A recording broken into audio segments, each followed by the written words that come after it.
If you want to use the FlyGo IFR Trainer all-in-one on multiple devices, you only need to purchase it once. You can then use it on your other devices and even on your family members' devices.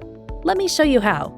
On these devices, you can restore your purchase by launching the FlyGo IFR Trainer all-in-one app and pressing the Restore Purchase button in the top right corner of the app.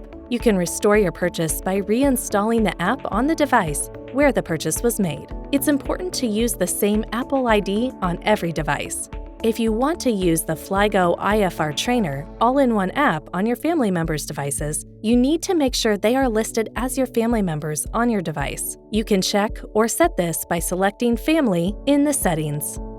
The app consists of 5 modules: ADF plus RMI Instructor, VOR plus ILS Instructor, HSI plus ILS Instructor, Holding Instructor, and IFR Flight Simulator. The ADF plus RMI Instructor is a free module.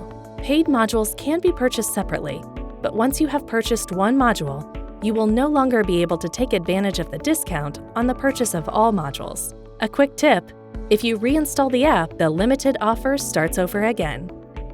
We hope you enjoyed this short tutorial and learned more about FlyGo IFR Trainer all-in-one. Don't forget to try all the other FlyGo applications too. Fly safe and see you next time.